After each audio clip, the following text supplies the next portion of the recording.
Quaeskina, ici Alexandre Nicodo avec mon collègue André Dudomaine, puis nous avons notre invité Jocelyn Sioui, qui est marionnettiste actuellement. Puis là, dans le fond, généralement, je laisse la parole à André de présenter un peu notre podcast d'aujourd'hui, puis on va laisser Jocelyn aussi se présenter quand André aura fini.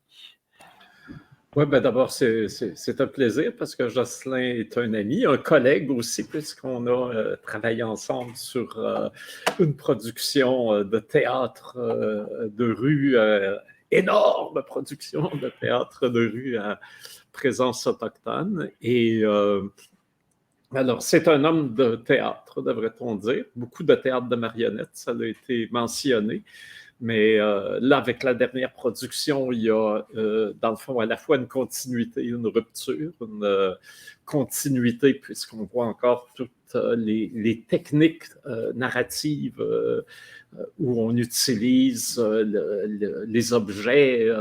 Les objets animés prennent vie. Hein? Les objets animés ont une âme dans le théâtre de marionnettes. Donc, dans le récit qui est mise en scène et qu'on peut voir maintenant. Et d'ailleurs, on recommande à tout le monde de s'y précipiter parce que c'est quelque chose de magnifique. Il y a donc une continuité théâtrale, mais une rupture aussi, puisque on n'est plus dans la féerie ou le conte complètement imaginaire. On s'approche d'un théâtre documentaire et aussi très biographique certainement et autobiographique en grande partie.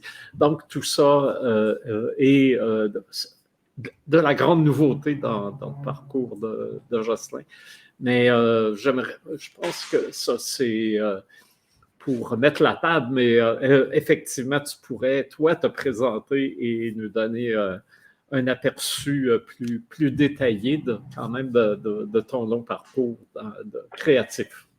Ben, en fait, oui, hein, ça fait 21 ans que j'ai quitté l'UQAM, donc j'ai étudié en enseignement de l'art dramatique. Avant ça, j'avais eu un parcours orienté vers le jeu, la scène, mais rapidement, au début des années 2000, j'ai commencé à intégrer la marionnette dans mon travail. J'étais déjà dans la plastique du théâtre, c'est-à-dire tout ce qui était masque, jeu masqué, jeu physique.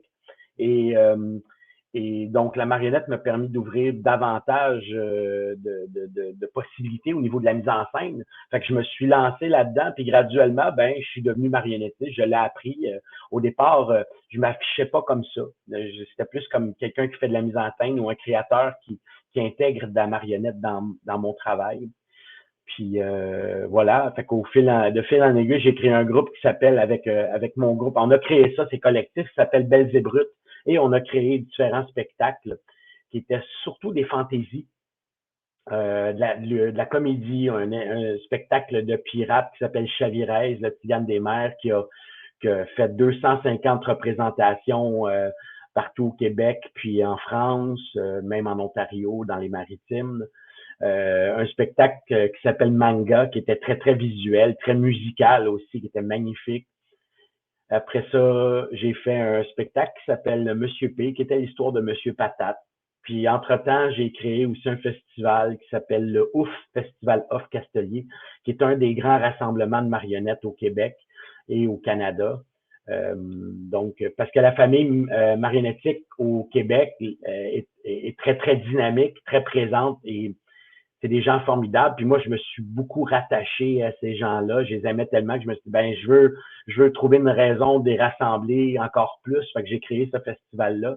Puis aujourd'hui, ben, c'est un festival communautaire, donc qui implique différentes personnes de la communauté. Puis aussitôt que j'ai l'occasion, depuis quelques années, entre autres, j'avais invité Charles Bockel à venir présenter une courte forme qu'il avait fait avec Marionnette, parce que Charles, c'est un artiste pluridisciplinaire, en fait, que j'ai découvert comme ça, hein, parce qu'il m'avait invité à venir regarder son travail, puis je l'ai invité à mon festival. Donc, la marionnette est au cœur de ma vie, mais le jeu et la création surtout. C'est-à-dire que je me suis jamais vraiment arrêté à me dire, il faut absolument que je crée un spectacle de marionnette. Je crée des spectacles avec de la marionnette. C'est la nuance, parce que je pourrais décider de pas l'intégrer, parce que je l'ai déjà fait par le passé. C'est juste par esthétisme, par plaisir, par liberté que ça m'apporte au niveau visuel. puis de pouvoir faire des grandes choses avec très, très peu de moyens. En fait, c'est comme une boîte, comme j'en ouvre dans le spectacle, mon oncle Jules. C'est comme ouvrir ces univers, les univers gigantesques que fait Robert Lepage. Ben moi, je les fais dans une boîte, tu sais. Fait que je me dis, ça me permet énormément de possibilités. Fait que ça, c'est pas mal mon parcours. Puis ben oui, à un moment donné, dans ma vie, Présence autochtone est rentrée. On a fait ces marionnettes géantes-là en bois, qui est une aventure assez particulière avec ses défis, en fait, ses défis, je dirais, économiques. Ça coûte cher,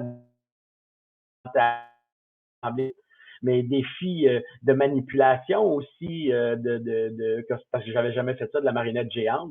Fait que je me suis entouré encore une fois, de cette communauté magnifique qui connaît des choses, puis qui ont pu aider le projet à avancer. Fait que je travaille beaucoup en équipe, en fait. Mon oncle Jules aussi, c'est un travail d'équipe. Je travaille avec des gens qui ont rebondi sur mes idées puis qui m'ont apporté énormément, ce qui fait que moi, je rebondis sur les leurs. Donc, c'est un travail circulaire.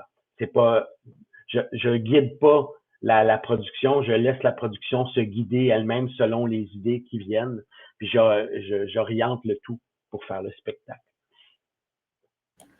Mais en tout cas, revenons à Mon oncle Jules, puisque c'est vraiment ce qui est d'actualité. C'est un livre qui a été publié par les éditions Anénorac, qui est une édition. Alors, on va en profiter pour saluer les gens d'Anénorac, qui est une maison d'édition autochtone qui est basée à Wendake. Donc, vraiment le chef-lieu de ta famille, si je puis m'exprimer ainsi. Hein. Et quel est le lien entre l'imprimé et le show? Est-ce que le livre a précédé le show, mais est-ce que c'était voulu comme ça? Oui, en fait, dès le départ, je voulais faire un spectacle documentaire parce que c'est de là que je viens. Je viens de la scène. Donc, mon réflexe a été de vouloir créer un spectacle documentaire. Puis, je travaillais à l'époque sur une adaptation de Kitschké de Louis-Carl Picard-Sioui. On partait faire des salons du livre. Donc, on faisait un spectacle littéraire avec ça. Et bien sûr, Daniel Sioui était présent puisque c'est édité chez Anénorac et on a fait une tournée, on est allé voir, on était même dans 2 ou 3 réserves à ce moment-là. Et puis là, je parle du projet que j'ai de théâtre documentaire avec Daniel. C'est lui qui m'a proposé de faire un livre. Il m'a dit, si tu écris un livre, je vais l'éditer. Fait que moi, j'étais un peu suspicieux. J'ai pas tout de suite sauté en me disant, ben moi, j'ai jamais écrit ça de livre. Puis il m'a dit, c'est pas grave, ça. Fait que moi, je suis un gars de défi. Il n'y a pas de petits défis pour moi. Fait que puis celui-là, il était particulièrement gros, mais j'ai dit, OK, j'y vais. Ça va être trop une belle aventure. Puis comme de fait, je regrette pas. C'est l'aventure d'une vie. C'est ce que j'ai vécu avec mon oncle Jules. Jusqu'à présent. Oui. Il y a des références littéraires, on y reviendra, mais effectivement, je voulais qu'on parle de Kitschké et du travail de Louis-Carl Picard-Sioui, qui lui aussi est un auteur important et actuel de la communauté Wendat. Et je me demandais justement si Kitschké n'avait pas influencé ton travail sur Mon oncle Jules. Non, j'irais pas dire ça. Ben peut-être de façon inconsciente, mais non, je pense que je me suis reposé beaucoup sur le langage parlé pour l'écriture, beaucoup sur le conte, beaucoup. Ben bien sûr que dans Kitschké, il y a ces aspects-là. Toute l'histoire de Noé, bon, par exemple, quand Louis-Carl, on le fait en scène, Louis-Carl raconte cette histoire-là. C'est un conte qu'il avait créé il y a plusieurs années. Moi, j'ai vu la création de ce conte-là. Puis on avait participé, en fait, à un événement théâtral qui était, le nom de la dame m'échappe, mais on avait fait une création avec Spider-Woman Theater, là, je me rappelle plus le nom de... c'est ma mémoire qui me joue des tours ce matin, mais... puis moi, j'avais commencé à travailler à ce moment-là sur un récit familial. Ça parlait de moi, c'était autobiographique. Puis Louis-Carl avait présenté ce texte sur Noé qui est présent dans son livre. Fait que oui, on a peut-être des univers parfois qui se rapprochent, surtout au niveau de l'art de raconter certains éléments, mais son univers est très, très, très fantastique, ou je dirais est ancré dans un certain fantastique qui me touche sincèrement. Il y a une magnifique nouvelle qui est dans Kitschké, qui est cette femme qui est emprisonnée dans son logement. Puis j'avais fait une adaptation en marionnette de ça dans le spectacle avec une magnifique marionnette qui avait une tête humaine et on appuyait sur une gâchette, puis c'était une tête d'oie qui apparaît, une tête de bernache. Puis donc c'est des univers qui me touchent, bien entendu, parce que la fantaisie me rejoint, mais dans Mon oncle Jules, je pense que je suis vraiment dans une autre couleur que celle de Louis Carl. Mais j'aime beaucoup son travail. C'est un ami aussi. Mais moi, ce qui m'a frappé avec mon oncle Jules et qui est frappant aussi dans les chroniques de Kitschké puis de travail en général de Louis Carl, c'est le côté très franc et parfois vériste, très cru. Et à toutes les fois, je pense parce que ça m'avait, des fois il y a des choses qui nous brûlent, puis on les garde, des brûlures qu'on garde en mémoire. Et une fois, j'avais vu dans tout le débat Torah Canada, Nathalie Petrovski écrire critiquer le programme autochtone du Conseil des arts, disant « Ah oui, il faut absolument que seules des œuvres qui vont flatter, qui vont être positives, il n'y aura aucun regard critique. C'est ce qu'encourage le Conseil des arts, comme si comme Première Nation, on n'était pas capable, comme auteur, comme artiste, d'avoir justement un recul critique, ironique, voire sarcastique, par rapport à nos propres réalités.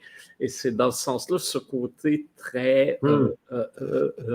cette authenticité reliée au réel, à des personnages qui ne sont pas tout beaux, tout jolis, tout mythologiques, qu'on retrouve chez toi et chez Carl aussi. Hein.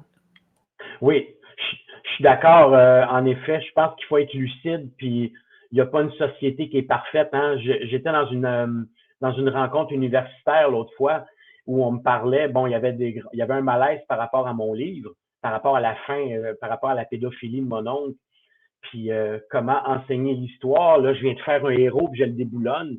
Puis je leur dis, il n'y a pas une société qui est parfaite. Puis en même temps, en ce moment, il y a des gens qui aimeraient beaucoup idéaliser la société autochtone, mais en même temps, on est des humains. Et dans les communautés, il y a aussi des gens qui font des choses qui sont mal. On a des gens qui font de la fraude. Il y a des gens qui sont malhonnêtes. Il y a des êtres humains formidables. C'est une société, c'est normal. Il n'y a pas de société parfaite. Fait que je trouve ça honnête d'en parler, en fait. Pour pas idéaliser, mais ça efface pas ce que l'histoire a fait avec les Autochtones, l'histoire canadienne. C'est pas parce que même s'il y a de la saleté dans tous les peuples, mais il y en a de toute façon, puis c'est ce que je raconte dans Mon oncle Jules, c'est que le Canada, l'histoire est sale, mais il faut la raconter. C'est un devoir, en fait, de raconter ça. C'est même pas c'est pas un peut-être, c'est non, il faut. Fait que pour ça, il faut être honnête, puis il faut pas avoir peur de salir. Puis je pense que c'est ce que Louis Carl aussi fait. Il n'a pas peur de se salir, il n'a pas peur de parler des travers de sa communauté par des personnages qui sont éclairants, éclairés ou obscurs. Puis c'est ça qui fait le relief aussi entre les choses. Puis je pense qu'un personnage qui est obscur peut aussi rentrer dans la lumière. C'est pas exclu. Fait que ça rend le truc encore plus intéressant et très contemporain, en fait. Hein. Si on se met à faire de la mythologie, je suis pas sûr que ça va rejoindre tout le monde, moi. T'sais, pas sûr que je parle pas de la mythologie elle-même, mais de créer des personnages supra-héroïques qui sont trop purs, un genre de Superman qui n'a pas de kryptonite, c'est pas intéressant. T'sais. Mais me semble que c'était une tendance aussi ces dernières années, mais en fait, les dernières décennies, en fait, que je vois, là, c'est que dans le concept des héros, ils sont maintenant rendus beaucoup plus avec leurs difficultés, leur mentalité, comment ils gèrent le niveau psychologique, toutes les difficultés qu'ils doivent traverser, puis sont juste humains, en fait. Ben oui. Ben moi, je pense que pourquoi on fait ça, c'est qu'on n'accroche pas du tout un genre de Rambo qui rentre dans le top, puis que ça devient comme tellement exagéré que c'est impossible, puis ça nous touche pas. Même les super-héros de Marvel ont leurs qualités et leurs défauts, puis leurs défauts sont souvent très gros par rapport à leurs qualités qui sont immenses aussi, pour contrebalancer. Il y en a qui vont plus loin là-dedans encore. Un personnage comme Batman est très, très dark. Il y a des gens qui ont des histoires obscures, puis de violence, puis et la société est conçue comme ça. Fait que c'est pour que nos héros nous ressemblent aussi. Puis ce que je me rends compte, c'est qu'en disant les choses, on fait la paix avec ces choses-là. En cachant dessous du tapis, tu crées juste un malaise, en fait. Fait que dans les choses, sur parler enfin du personnage. C'est ce que je fais avec mon oncle Jules. Maintenant que c'est nommé, là, qu'est-ce qu'il a fait, on peut aussi parler de son combat puis de sa valeur dans ce combat-là, puis tout ce qu'il a apporté. Puis pour moi, c'est ce qui est important de faire pour pouvoir se raconter enfin l'histoire, puis pas rester stické sur cette petite affaire-là, ben cette grosse affaire-là, en fait, qui est une grosse tâche dans sa vie, mais est-ce que ça doit occulter tout son combat? Est-ce qu'on doit dire, ben non, c'est pas lui qui l'a pas, c'est pas lui qui l'a fait? Ben non, c'est impossible, c'est lui qui l'a fait. On peut pas le cacher. Je veux dire, c'est là.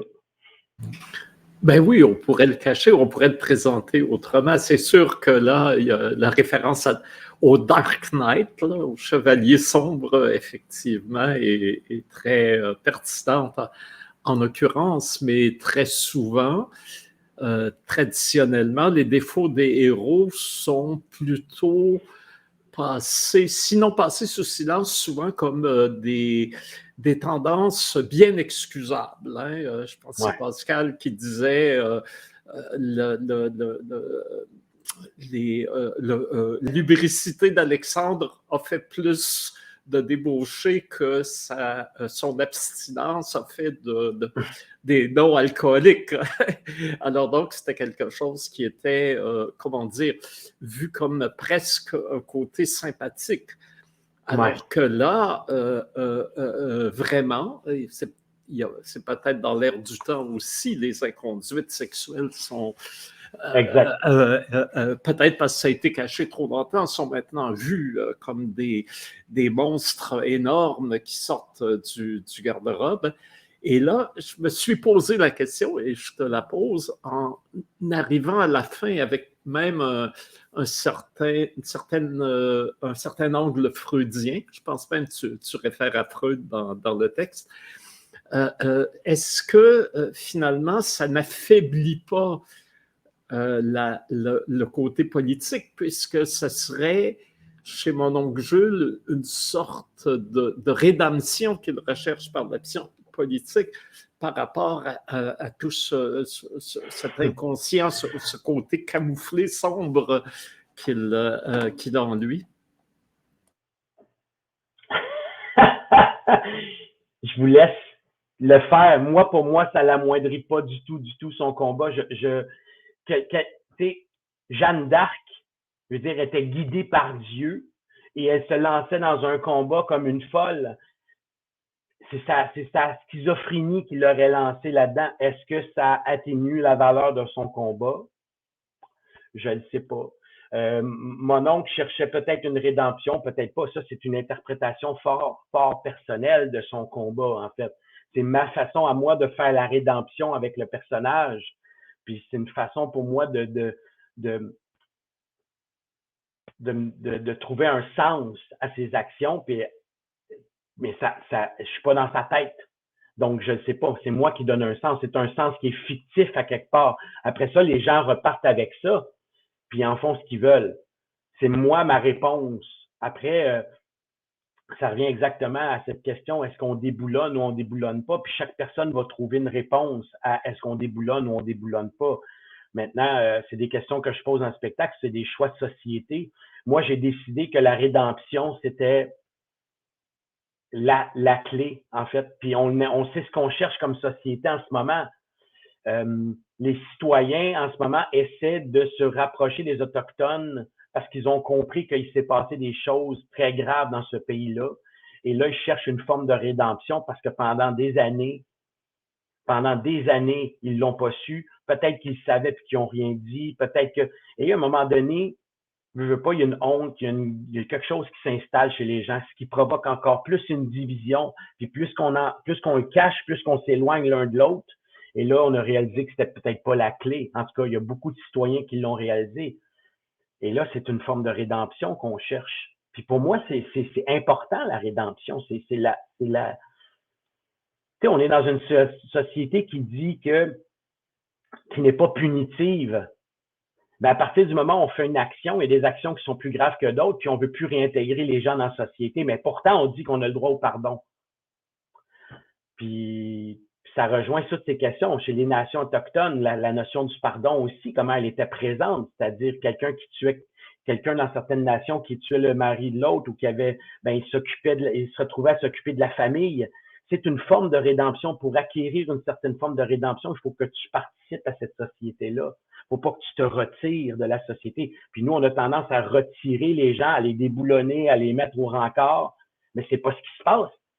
C'est pas ce qui se passe parce que ça revient toujours à la surface, finalement. Le problème est jamais réglé. Je dis pas que c'est pas grave, ces affaires-là. La rédemption n'empêche pas la gravité des choses. Les choses peuvent être très graves, mais ça n'empêche pas la gravité.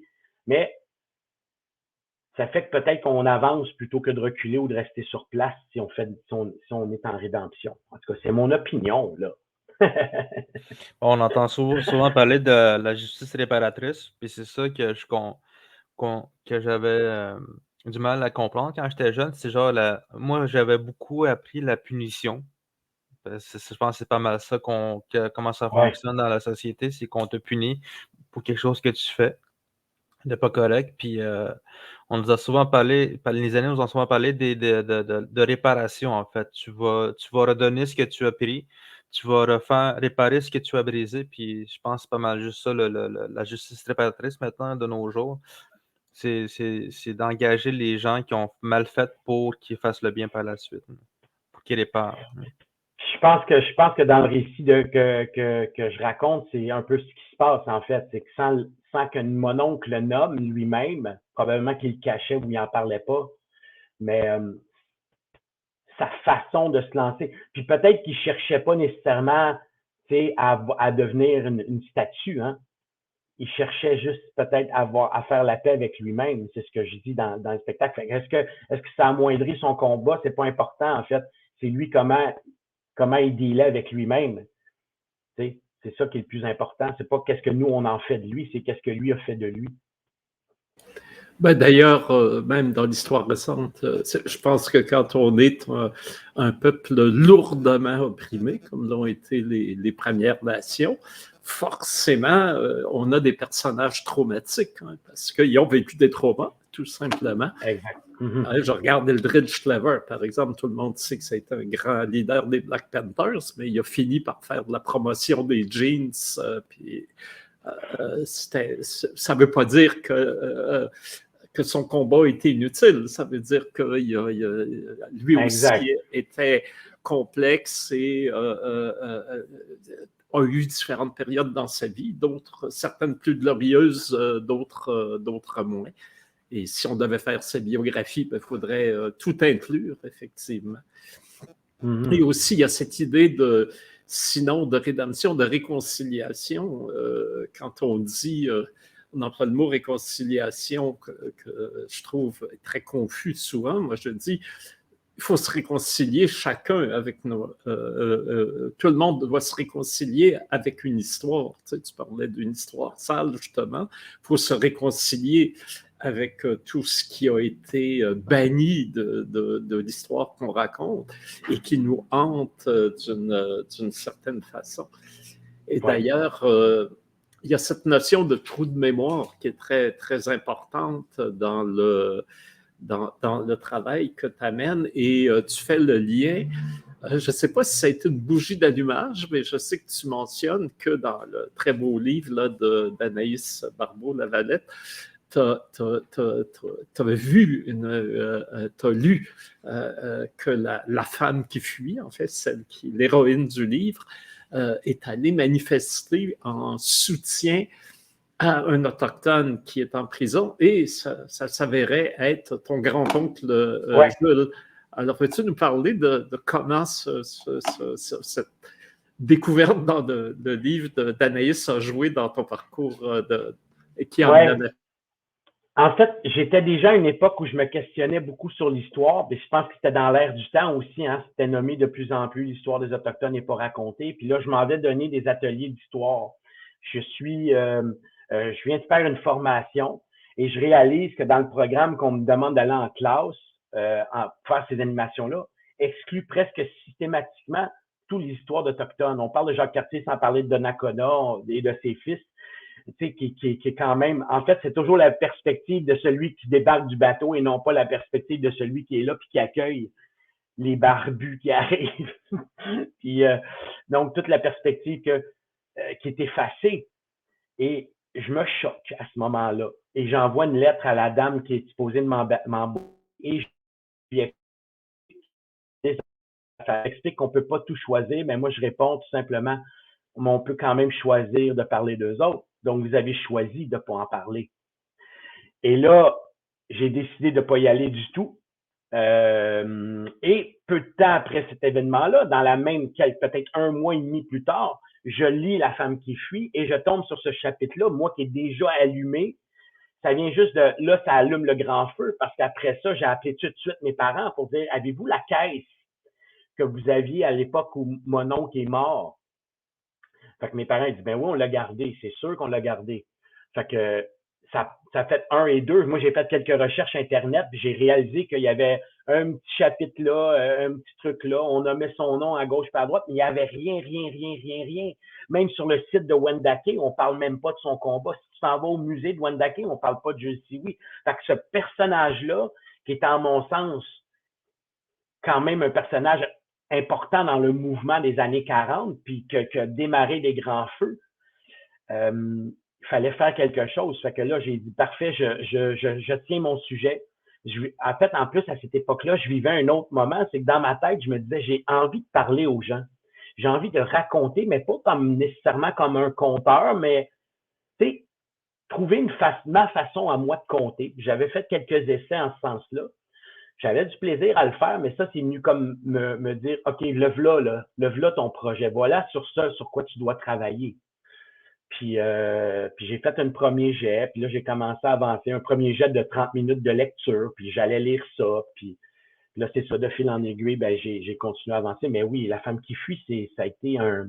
Et en plus, c'est comme je dis dans le spectacle puis dans le livre, c'est de savoir que les automatistes le connaissaient, ça fait tellement plus de sens, c'est que ça relie nos histoires qui sont jamais reliées, l'histoire du Québec et des Autochtones, comme si c'était deux choses qui évoluent, mais c'est pas vrai, on était là en même temps, fait que oui, on s'est entrecroisés, oui, il y a des choses qui se passent, puis que l'histoire est vécue par tout le monde, à quelque part, les décisions politiques, n'importe quoi, sont vécues par tout le monde qui sont sur le territoire. Fait que je trouvais ça intéressant parce que ça a été tellement nommé dans mes cours d'histoire. On a tellement parlé des automatistes et de l'importance sur le réveil québécois. Puis là, j'ai cet homme-là qui, à la même époque, essaie de réveiller les consciences, mais du côté autochtone, puis de viser l'autodétermination, au même titre que les automatistes visaient l'autodétermination du Québec. Il y a trop de parallèles à faire. Puis tu fais, ben, c'est excellent. Moi, ça m'a vraiment stimulé, là. J'étais comme, OK, là, il y a quelque chose à raconter. Il y a déjà une histoire juste là, il y a une histoire à raconter.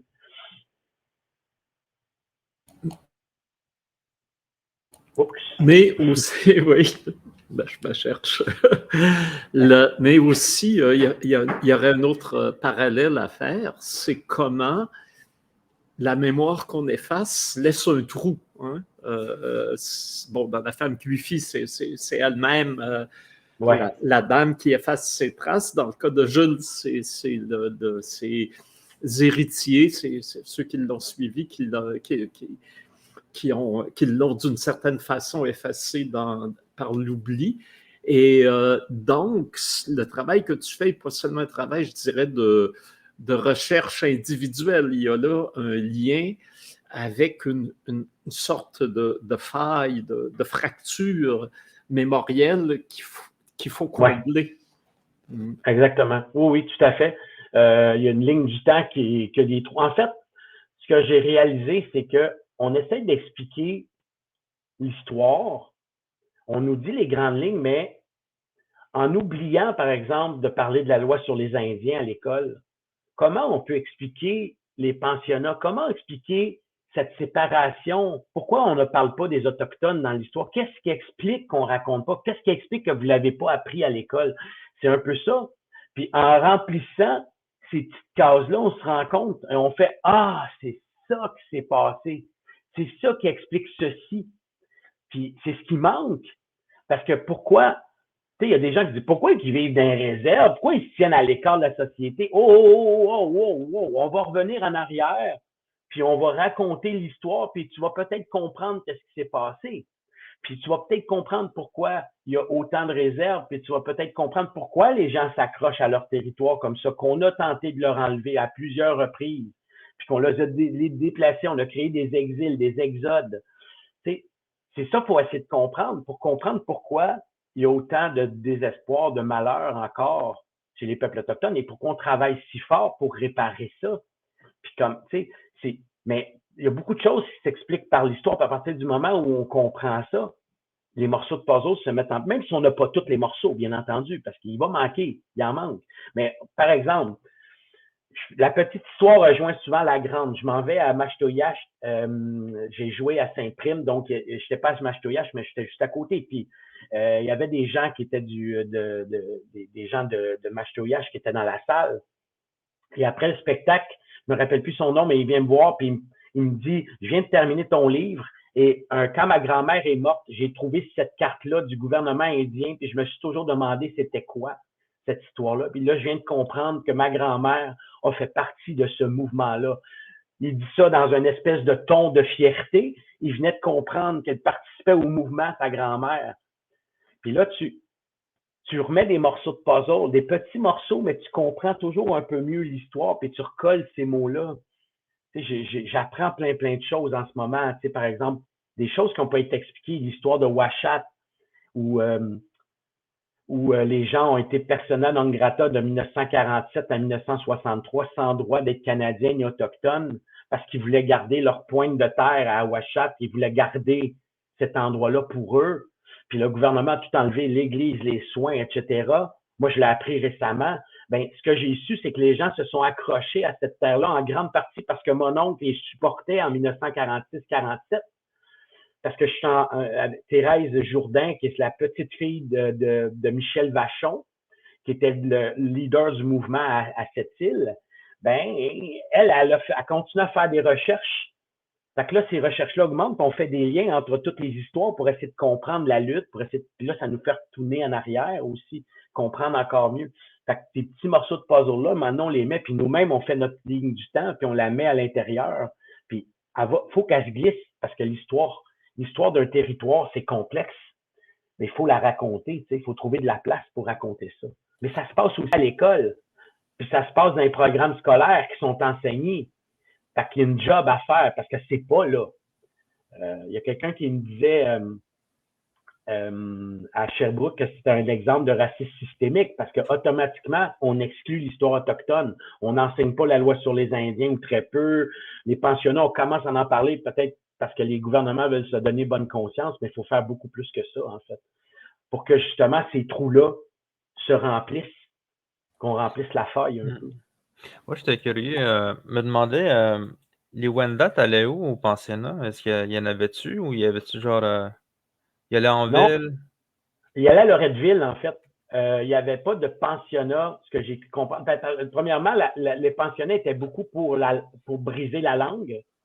Puis les Wendat, à partir du début 20e siècle, il n'y avait même plus les cantiques qui étaient chantés en langue Wendat. Donc la langue n'existait pratiquement plus. Fait les Wendat étaient peut-être, en plus, ils étaient à côté de Loretteville, donc déjà en ville. Il y avait une histoire un peu différente de ce qui se passait ailleurs, je dirais, sur le territoire.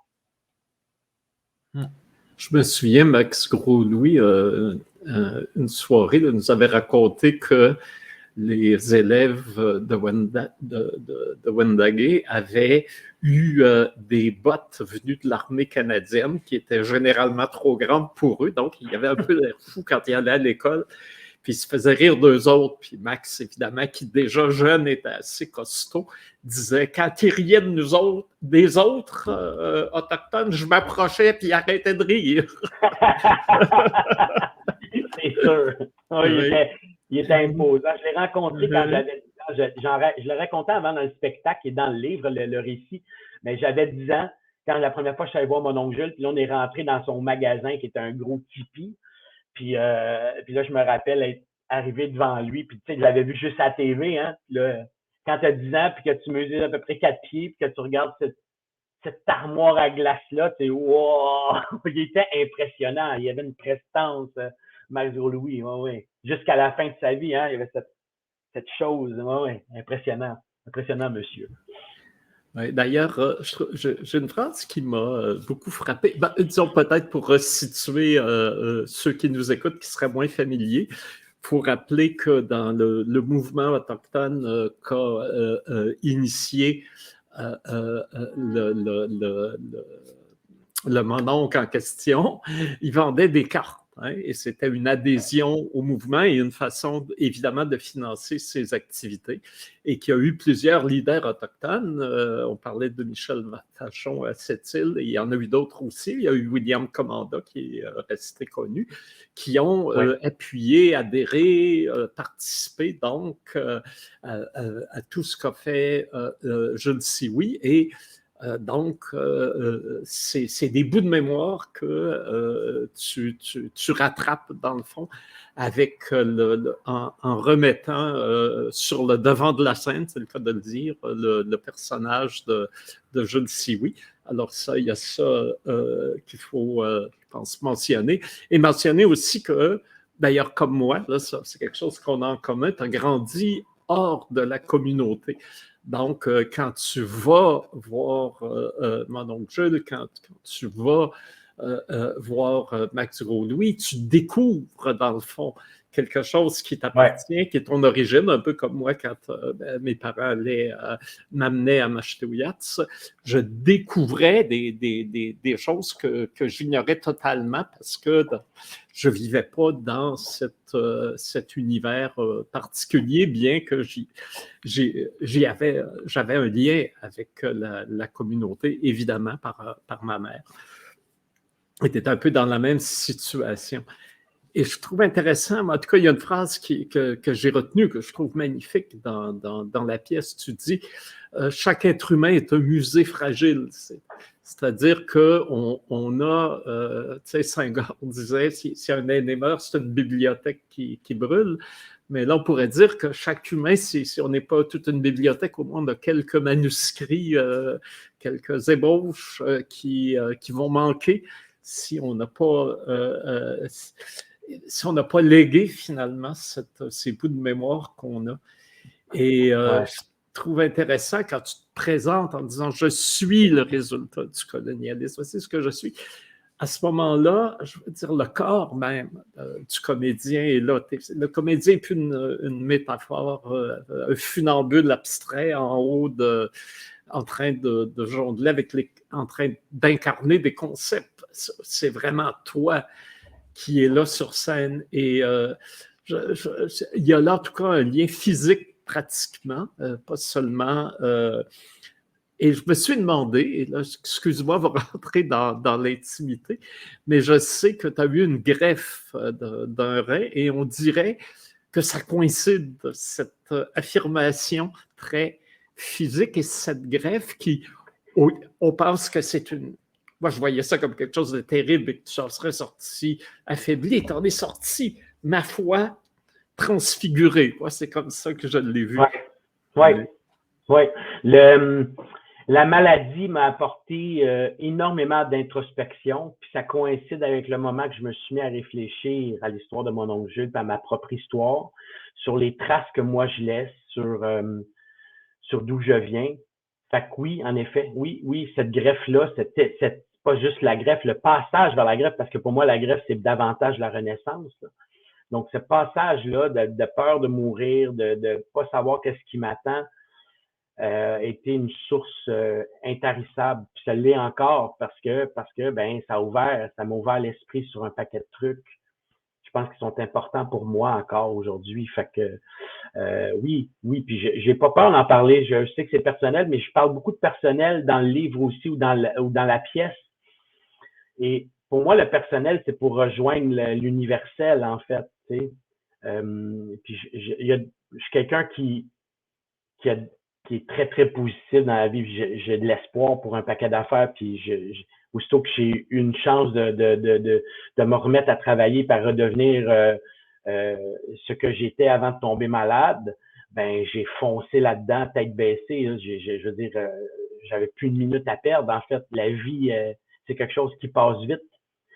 Puis tu commences à le réaliser quand tu as 44 ans puis que tu tombes malade. Tu fais OK, la vie, ça passe pas mal plus vite qu'on pense. Ça peut finir là aussi. fait que tu fonces. Puis c'est ça, beaucoup d'introspection. Puis quand ça ouvre une porte comme ça, la porte est très, très dure à refermer, en fait. Fait qu'il y a beaucoup encore de choses qui me viennent en tête, des réflexions sur le monde, sur ma vie. Ouais, c'est transfiguration, en effet, je suis d'accord, ouais, vraiment.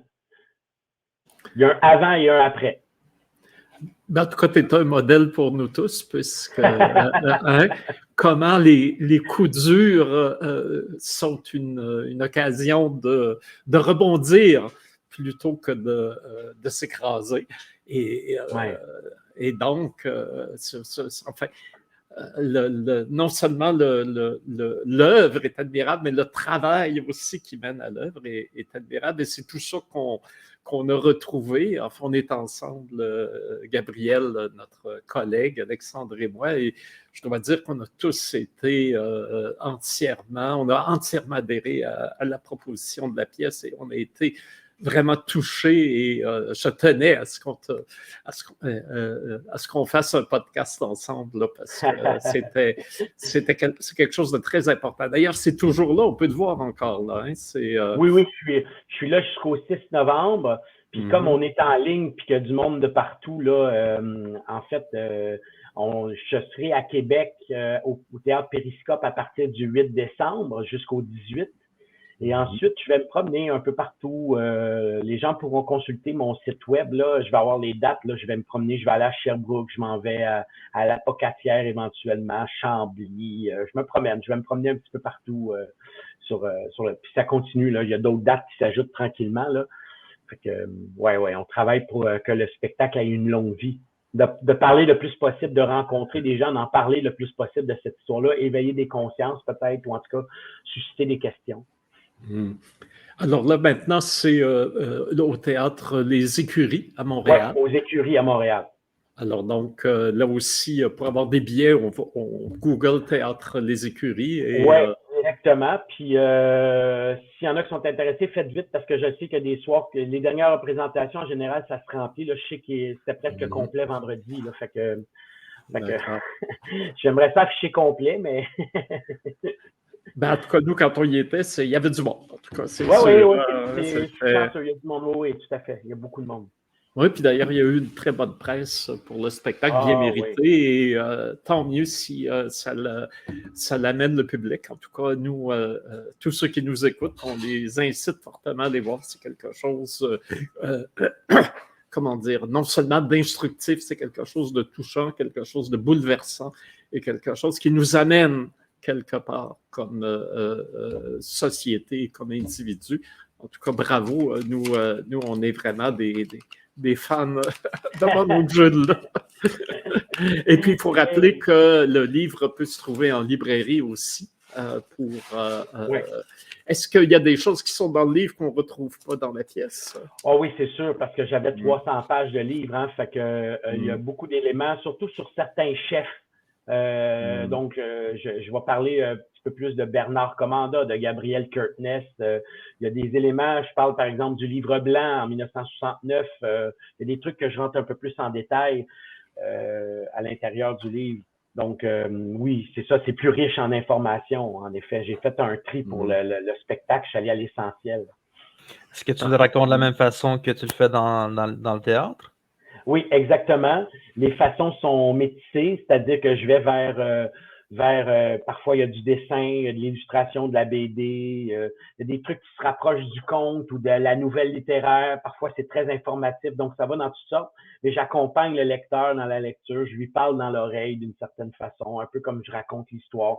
Les gens ils me disent qu'ils entendent ma voix, fait que je trouve ça beau parce que c'est ce que je voulais faire. Puis quand tu réussis à faire ce que tu as en tête, ben, tu as réussi, en fait. Hein? Tu fais, ben, c'est ça que je voulais faire. Après ça, le monde y aime ou il aime pas, c'est une chose, mais que de réussir ce que tu avais en tête, même chose avec le spectacle, il y a beaucoup de choses que j'ai imaginées, puis ça se passe. Fait que je suis content. C'est ça, quand on est dans la pièce, là, on dirait qu'on s'imagine dans ton atelier, mettons dans ton sol, dans ton atelier avec toi, avec tes bébelles, puis tu nous racontes une histoire en même temps. Ouais, dans mes archives. Ouais. Eh oui, cette boîte, c'est magnifique. C'est pas juste une métaphore, c'est bien réel, mais en même temps, ça Ouais. prend toute une dimension. C'est la boîte à surprise, en fait. C'est la boîte noire. C'est formidable. Ouais. Puis le décor aussi peut rappeler ça un peu, c'est-à-dire on est comme un peu dans la boîte d'archives, hein? Les écrans forment des murs d'une certaine façon, puis moi je suis au centre de cette boîte d'archives, puis les archives apparaissent sur les écrans aussi, fait que il y a toute cette idée, tout est dans tout, comme on dit. En tout cas, pour le livre aussi, moi, j'ai voulu aller l'acheter hier en passant à la librairie là, qui se trouve sur mon chemin. On m'a dit c'est épuisé, ils ont tout vendu. Alors, même pour le livre, je pense que Oui, ça va bien. avant qu'il soit épuisé, il faut aller l'acheter. Alors là, encore une fois, on passe le message. Alors, il va bien, mais on est déjà à deux ou trois nouvelles réimpressions là, parce que le livre sort bien depuis 1 an. Fait que j'en suis à plus de 2500 copies de vendues, je crois, ce qui est déjà très, très bon. Là. Fait que moi, je connais pas encore, mais on me dit que 5000, c'est un best-seller. Fait qu'à 2500, je suis à moitié d'un best-seller, pas pire. Ben, je sais que 3000 copies d'un livre au Québec, c'est vendu au Québec, c'est considéré comme un grand succès de librairie. Exactement. Alors, tu y arrives, là. Oui, j'y arrive. Ben, c'était inespéré, hein. Tu crées un premier livre, même l'éditeur, hein, il fait, ben, on essaye. Puis quand on a vu que les gens étaient au rendez-vous, ça rend tout le monde heureux, hein. Et l'éditeur, à Nénorac, les dernières années, là, ça, les livres qui sortent, le succès, les prix qui sont remportés, les nominations un peu partout, l'éditeur, il commence à se péter les bretelles un petit peu. Il est content parce que son pari commence à fonctionner. Ça fait quand même une dizaine d'années que la librairie existe. Puis c'est long, hein. Ça a été long de percer une petite éditeur qui trace son chemin, puis tranquillement, il devient un incontournable. Fait que moi, je suis fier. Je fais partie de cette écurie-là. Je suis là, j'ai participé à ça, puis eux, mais ils donnent carte blanche, puis sont audacieux, puis voilà, c'est fantastique. Je les aime beaucoup. Oui. Je vous aime, Anorak.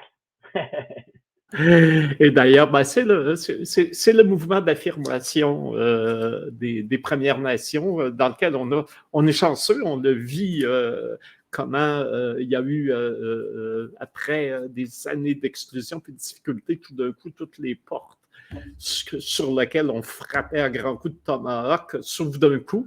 Et là, il y a toute une effervescence artistique qui est formidable. Et effectivement, c'est plaisant d'en faire partie. Oui. Ces programmes-là des Conseils des arts, en fait, ce que je trouve fantastique, c'est que quand tu donnes des moyens à un artiste, il arrête de faire autre chose puis ne se concentre que là-dessus. Tout ce qui peut résulter de ça, c'est de la qualité en bout de ligne. Des fois, c'est pas le premier projet. Des fois, c'est le deuxième, c'est le troisième, parce qu'il faut que tu apprennes, il faut que tu prennes le terrain. Mais quand tu donnes le micro à quelqu'un qui décide de parler, là, faut que tu t'attendes à ce qu'il s'accroche puis qu'il ait le goût de continuer à parler. On l'a vu avec Samian, on l'a vu avec d'autres artistes, Émilie Monet, on le voit avec Caroline Monet, sa sœur, qui est partout aussi. Les deux filles sont partout. Je veux dire, il y a toujours des voix qui s'élèvent, puis on leur a. Puis après ça, ce qui se passe, c'est il y a des gens qui me posent souvent la question, est-ce que tu penses que c'est une mode passagère? J'ai dit, ces gens-là, vous venez de les découvrir, vous les trouvez bons. Dans 5 ans, vous allez les trouver encore bons. Donc, ils vont faire partie du paysage. Ça ne peut pas faire autrement. Tu sais? Puis c'est ce que je travaille. Je travaille pour rester dans le portrait. Je ne travaille pas pour qu'on m'éloigne.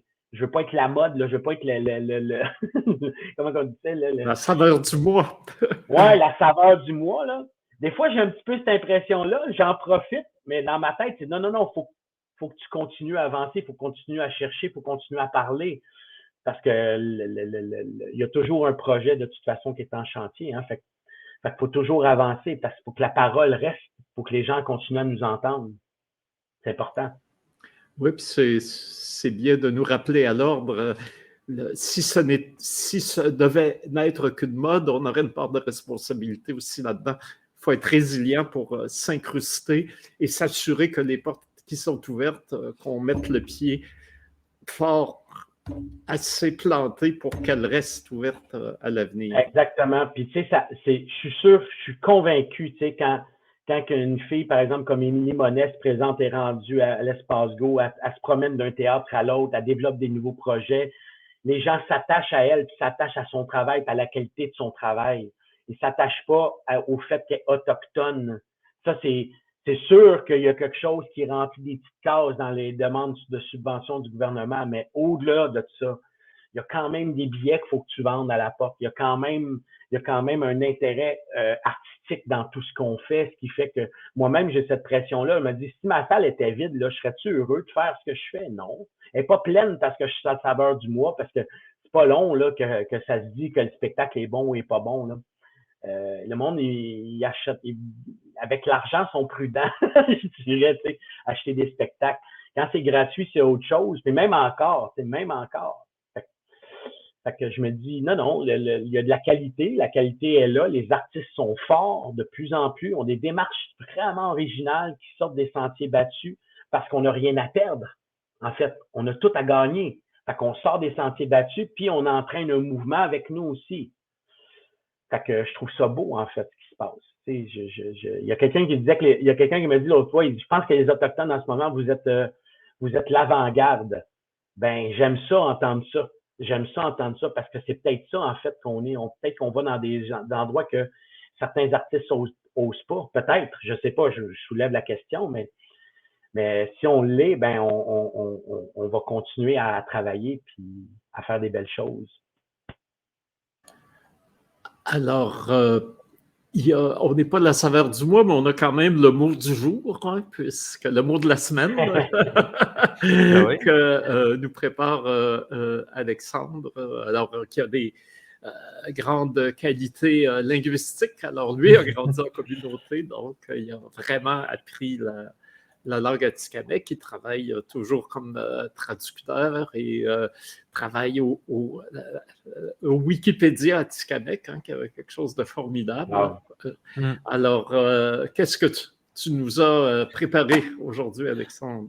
Ah, ben c'est ça. Je demande toujours à nos invités qu'est-ce qui les inspire récemment. Puis c'était pas mal, soit entre retrouvailles et rencontres. Ben, c'est un peu difficile de trouver dans plusieurs langues ce mot-là, puis trouver des synonymes aussi. Fait que je me suis dit, on peut peut-être regarder sur oncle. Finalement, c'est encore plus compliqué que ça avec la recherche que j'ai faite. Si je me base sur l'Atikamekw, en commençant avec l'Atikamekw, nous autres, on dit Nishumesh pour dire mon oncle. Le ni voulant dire mon, fait que dans le fond, c'est Mushumesh qui veut dire oncle. Il y a aussi Nijishe qui veut dire mon beau-père, c'est comme le père de son conjointe. Puis Ndadamkan, c'est genre mon faux père hein, quand on parle de le conjoint de sa mère. Je vais vous dire la raison pourquoi je vous parle de ça, parce qu'il y a d'autres mots qui se retrouvent en bas.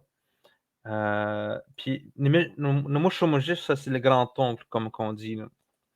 C'est le frère de mon oncle, c'est le frère de mon grand-père. En Inouïmoun, c'est Okumisha, c'est son oncle puis son beau-père. C'est le deuxième mari de sa mère. Ou il signifiant comme son. Fait que si on disait pour mon oncle, je pense qu'on aurait dit Nukumusha. Si on croit la logique, dans le fond, avec le possessif, là. Cri de l'abbé James, ils disent Nisis pour mon beau-père. C'est là que ça va se compliquer un peu, là. Le père de mon époux, de mon épouse, mon oncle. Relation de sexe opposée à celui de mon parent. C'est le frère de ma mère, le mari de la sœur de mon père. Puis en Ojibwe, c'est Mishumis, mon grand-père, mais c'est aussi mon grand-oncle. Fait que les autres, ils font pas la distinction entre grand-père et grand-oncle. Il y a l'oncle Ah, parallèle aussi. L'oncle parallèle, c'est genre, je pense, c'est comme le parent du côté de mon père ou quelque chose comme ça, là. Nimishumen. Nimishumen. Ça ressemble un peu à Nimishumesh, Nijishe. Puis tu as aussi Nijishen, qui est mon oncle. Puis là, c'est là où c'est un peu compliqué. Chez l'écrit des plaines, puis je pense que c'est pareil aussi en algonquin. C'est qu'ils ont plusieurs mots pour dire mon oncle croisé. Nisis qui étant le frère de ma mère, le mari de la sœur de mon père, mon beau-père, en fait. Nisis, c'est mon beau-père. On peut dire aussi mon beau-père. Il y a Nushawis. Nushawis, c'est l'oncle parallèle, le frère de mon père, le mari de la sœur de ma mère, mon beau-père, mon parrain, mon cher père. Mon parrain en Atikamekw, on dit Nidibash. Sinon, on dit papa prière aussi en Atikamekw, qui littéralement dit Aimhien Dada, qui veut dire mon papa prière.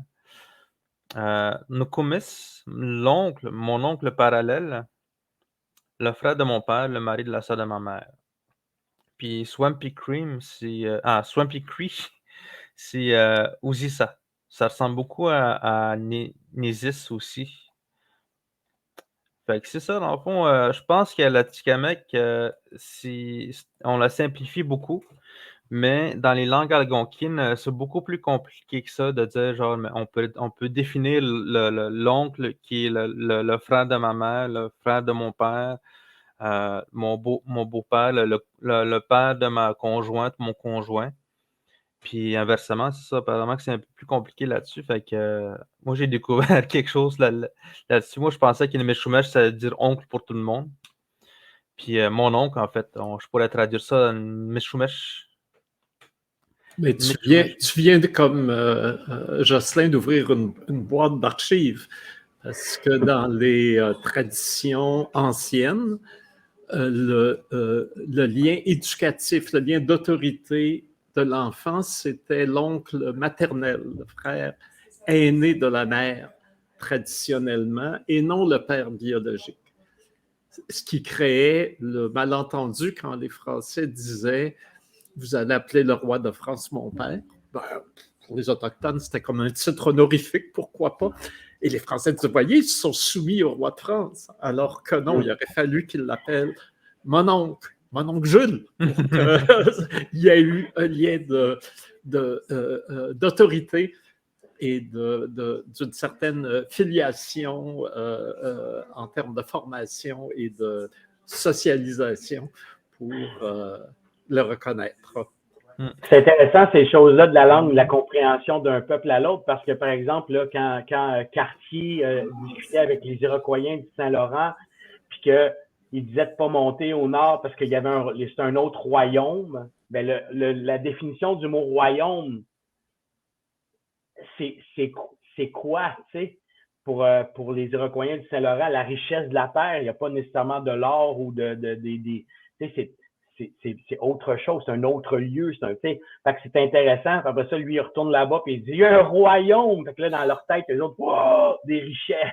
Il y en a des richesses, il y en a des richesses, mais c'est pas la même connotation, en fait, tu sais. C'est intéressant, la méprise sur le langage, tu sais. Ouais. Alors là-dessus, je pense que ça, à moins qu'Alexandre ou Jocelyn veuillent ajouter quelque chose pour conclure, ce serait on va se dire à la semaine prochaine. Venez me voir en show, venez voir le oui, absolument. Oui, c'est important, puis je dis pas que mon show est important, mais il est important. Venez me voir, absolument. Moi, je suis toujours une communion avec le public. À chaque soir, il y a une super belle rencontre qui se fait. Je le sens, les gens sont avec moi, je suis avec les gens. C'est beau. Fait que venez vivre ça, ça vaut la peine. Ou la joie. J'ai un ami qui disait ça vaut la joie. Fait que venez, ça vaut la joie. Vous êtes là jusqu'au 6, hein, c'est ça? Oui, exactement. Puis après ça, à Québec. Fait que s'il y a des gens dans la région de Québec qui nous écoutent, là, à partir du 8 décembre. Ah ben ça aussi, ce serait une autre question. Est-ce qu'il y a des gens de Wendake ou de la famille qui ont vu le show ou s'ils vont le voir à Québec? Puis c'est quoi leur réaction? Bien sûr, j'ai des gens de Montréal qui sont venus. J'ai même quelqu'un que je connaissais pas qui s'appelle Patrick Sioui qui est venu me voir. Puis il y a des gens qui viennent. Il y a un petit peu d'Autochtones qui sont venus, mais je suis pas encore allé jouer à Québec, donc j'espère qu'il y a des gens qui vont venir voir. Moi, je sais qu'il y en a qui vont venir parce que je les connais puis que c'est des amis ou des connaissances, mais après ça, j'ai aucune idée de la famille, à part mon père, ma mère, ma soeur. Tu sais, il y a pas de très grande famille élargie en ce moment qui sont venus, mais il n'y a pas des gros consommateurs de théâtre non plus. Je te dis. Mais est-ce que tu crains pas un peu de la réaction parce que justement cette franchise, peut-être qu'il y en a qui l'apprécieraient pas? Ben j'ai hâte de l'entendre. J'ai hâte de discuter. Je le dis dès le départ. S'il y en a qui ont des affaires à me dire, venez me parler. Puis si vous n'êtes pas d'accord, on va en jaser. Moi, j'y vais avec ce que j'ai découvert. Puis ça se peut qu'il y en a qui sont pas contents avec ce que je dis à la fin. Mais ça, être content ou pas content, il faut que tu sois capable de me dire pourquoi tu n'es pas content, puis c'est quoi ta vérité à toi, puis c'est quoi, sur quoi tu te bases pour dire ça. Parce que les gens que j'ai rencontrés, en général, ça se base sur des oui-dire et des. Fait que moi, je peux pas fonctionner comme ça. Je fais une recherche. J'ai essayé de fonctionner le plus journalistiquement possible pour pas juste partir de mes impressions puis mes émotions, en fait. Il n'y a pas que les émotions, il y a les faits aussi qui parlent. Sinon, je pense que, tu sais, je pense que les gens sont contents. Il y a des gens qui ont lu le livre, qui m'ont écrit pour me le dire. Fait que, après, tu sais, t'aimes ou t'aimes pas, t'es d'accord ou t'es pas d'accord. Je suis pas quelqu'un non plus qui a vécu à Wendake. Fait que ça aussi, des fois, ça peut faire une certaine friction, mais de ce que j'ai compris de l'écho du livre chez Anénorak, il y a beaucoup de gens qui l'ont acheté dans la réserve, qu'il y a eu beaucoup de positifs. Fait que je me base sur la majorité. Puis s'il y a des gens qui sont pas contents, ben je suis désolé. Je veux pas vous brusquer. C'est pas mon intention. Alors, ben aussi, bravo pour le courage, parce que c'est pas juste comment dire, un geste d'archiviste consciencieux, c'est aussi un pas en avant d'un gars qui n'a pas peur, en tout cas, qui a décidé de ne pas avoir peur. Alors, bravo. C'est vrai. Puis on invite encore les gens à y aller, puis à revenir aussi, suivre notre podcast les mercredis midi. Oui. Fait que voilà. Ça. Fait qu'on va vous laisser de même. Merci d'être venu, Jocelyn, avec nous cette semaine. Plaisir. On va sûrement avoir d'autres occasions si jamais il y a des opportunités ou tu as d'autres pièces qui s'en viennent. De Gabriel. Fait que c'est ça. Merci à vous. On se revoit la semaine prochaine. Salut.